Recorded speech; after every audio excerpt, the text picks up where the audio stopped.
Desde este punto de vista me parece una decisión errada. Doctor Naupari, ¿cómo está? Buenos días y bienvenido a Exitosa Perú.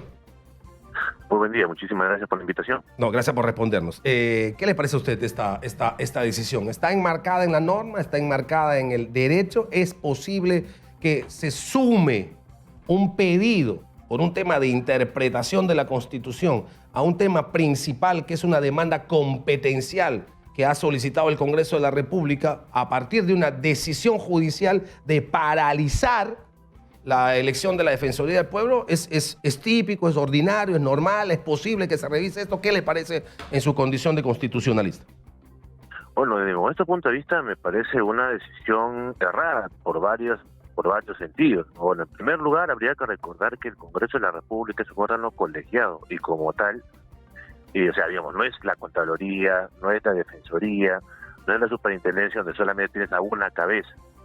No es un órgano, digamos, casi unipersonal, es un órgano colegiado el Congreso. En ese sentido, si tenemos que tomar en consideración que la interposición de la demanda fue sometida a votación del Pleno y el Pleno votó por presentar una demanda competencial por un tema específico, yo no puedo ampliar libremente a título unipersonal, a nivel de presidencia del Congreso me refiero, y ampliar la demanda sin consultar al Pleno. Primer tema. Segundo tema, como usted bien lo ha mencionado, nos encontramos ante un proceso competencial en la cual se discuten, para agarrar una anarquía, digamos, aparentes conflictos de competencia positivos, es decir, cuando dos o más entidades quieren digamos, arrogarse una única competencia, o negativos, cuando nadie quiere ejercer una competencia, eventualmente, en este caso, lo que se estaría alegando es un proceso competencial por menoscabo de atribuciones, cuando un órgano, en el ejercicio de sus funciones constitucionales, menoscaba las atribuciones del otro, pero en este caso, ¿qué atribuciones le están menoscabando? Exitosa. Si en sentido estricto todavía ni siquiera está en cuestión, por decirlo de alguna manera, que alguna decisión del Congreso que haya tenido que ver con el 117. Claro. Entonces...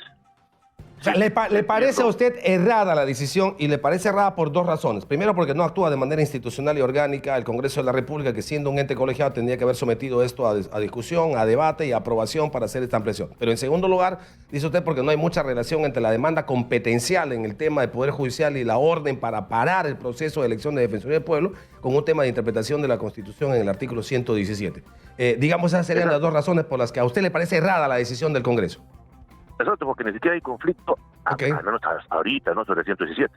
Ahora, es común, ha habido casos en el que se le solicita al tribunal una interpretación que es más o menos como solicitarle una opinión cuando no hay de por medio un hecho que genere el conflicto sobre el que tiene que pronunciarse. Es decir, no hay ningún contencioso, no hay ninguna demanda de inconstitucionalidad o una demanda específica sobre el tema de competencias, si el Ejecutivo, el Legislativo puede o no puede hacer determinadas cosas. ¿Ha habido en la historia del Tribunal Constitucional que alguien le ha dicho, mire, adelántese a que me pueden complicar la vida con este asunto, interpréteme usted tal cosa o deme su opinión sobre tal tema, o el tribunal se pronuncia sobre hechos que generan conflicto y por supuesto necesita el pronunciamiento del tribunal sobre siendo árbitro de lo que corresponde al control constitucional? Claro, lo que ocurre es que, como usted bien ya más o menos lo ha deslizado, el TC no es un órgano, no es un organismo de naturaleza consultiva. Es más, cuando, por ejemplo, el Congreso, o sea, las comisiones ordinarias, piénsese, por ejemplo, la Comisión de Constitución y Reglamento, le ha pedido opinión al Tribunal Constitucional sobre algún proyecto de ley, el TC simplemente dice, oye, no te voy a responder el pedido de opinión sobre un proyecto de ley. Exitosa. Porque esa ley podría terminar siendo posteriormente cuestionada ante mi jurisdicción, porque soy un órgano jurisdiccional. En este caso sería algo similar. O sea, ¿cómo te voy a responder respecto al 117, por más que sea en el marco de un proceso competencial, cuando el conflicto todavía ni siquiera ha surgido? Ahora, no hay ninguna decisión que esté cuestionada. Más o menos como el razonamiento que ha tenido en algún momento otro órgano jurisdiccional, por supuesto diferente y en su ámbito, que sería el Jurado Nacional de Elecciones, ¿no? Al que tampoco se le pide, digamos, opiniones consultivas, porque seguramente y en algún momento probablemente los casos lleguen al jurado y el jurado tenga que pronunciarse sobre el tema, en este caso en el ámbito electoral y en aplicación de las normas vinculadas a ella, ¿no? Bueno, ahí habría que hacer la salvedad porque la Ley Orgánica de Jurados de Elecciones sí le otorga al jurado la posibilidad de absorber, pero ojo, consultas genéricas. ¿no? No específica de casos, ¿no? Concretos. Correcto. Exacto. Ahora, a mí desde el punto de vista, por supuesto, simple, no soy abogado, mucho menos constitucionalista, digo, pero el tema respecto a llevar el caso de la aplicación o inaplicación del artículo 117 en función de lo que acaba de pedir la fiscal de la Nación para continuar aparentemente con una investigación preparatoria negada por juez supremo, en este caso Juan Carlos Secley, no debería llegar vía el Ejecutivo. Es decir, yo entiendo que es el Ejecutivo el que debería, en el momento correspondiente, en función de la decisión del Congreso, ir al tribunal para decir, el Congreso acaba de aplicar una norma, por supuesto de manera errada o lo que fuera, o una decisión inconstitucional, por tanto pido su pronunciamiento. Me parece que sería, digamos, el camino más lógico en un proceso ordinario, ¿o no? Bueno, claro, no, más allá de que yo tengo ahí, a título personal, cierto tipo de repaso, ahorita lo explicaré por qué. Entiendo. Claro, lo cierto es que el 117, claro, al final de cuentas, a quien tendría que, al que va a terminar afectando la aplicación del 117, o una, como bien usted menciona, una interpretación inconstitucional del 117 es al Ejecutivo. Entonces, porque evidentemente ello va a implicar que se aparte del presidente, que es el representante máximo, por decirlo de alguna manera, del Poder Ejecutivo. Totalmente de acuerdo con usted. Y eventualmente podrían, y asumo que es a lo que tendrían que eventualmente apuntar, es a un proceso competencial. Ahora, ¿dónde está mi reparo? En el sentido de que debemos recordar, quizás a veces nos cuesta mucho, porque usted hacía el preámbulo a esta charla respecto al tema municipal, pero nos cuesta mucho pensar en cada institución y de personas. ¿A qué es a lo que voy? Uno en las elecciones generales, así como en las elecciones municipales, por ejemplo, por los países del caso, elige una fórmula.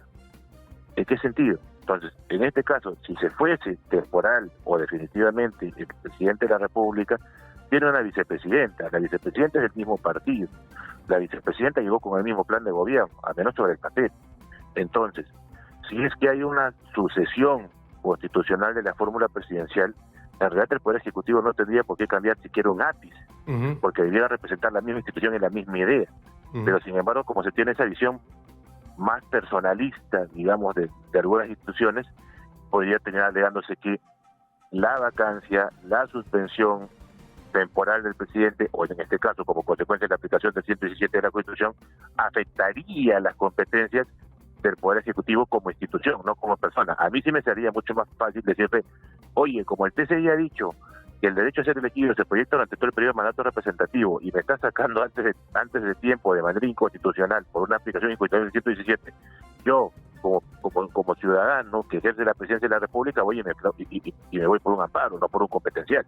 Ok, un amparo por la violación, digamos, a un derecho, ¿no? Ahora, en su condición de experto en derecho constitucional, ¿le parecería muy extraño a usted que el Tribunal Constitucional le responda al Congreso y le interprete según su pedido el artículo 117 y con esto le diga sí o no a la posibilidad de aplicar según lo que está solicitando la fiscal de la Nación? ¿A usted le extrañaría esa decisión?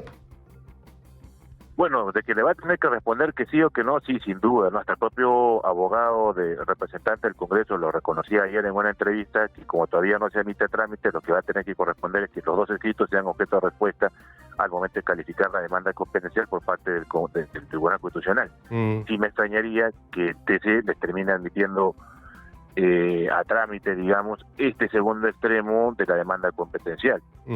¿No? Porque es más, yo justamente en ese escrito que ha presentado, el ampliatorio me refiero, tratan de irse por el principio constitucional de lucha contra la corrupción, y acá no está en discusión si la vigencia o no de un principio, es más, los principios no requieren estar positivizados para ser vinculantes. Hace referencia a una jurisprudencia que alude al control constitucional de los actos del Ministerio Público. Sí, pero esa jurisprudencia está relacionada con el control de los actos del Ministerio Público en el marco de una investigación.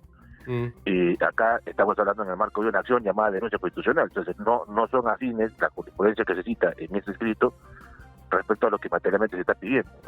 Y es más, en todo caso, el TC tendría que tener en consideración que, por ejemplo, muchos se dicen que se pase al siguiente nivel de investigación. Un momentito, no creo que se están olvidando que el 100 de la Constitución refiere en el marco justamente de un procedimiento ante juicio político, que es el que se le pretende seguir al presidente, flexibilizando el 117. El 100 de la Constitución dice acúsese en un plazo. No se dice pásese a la investigación.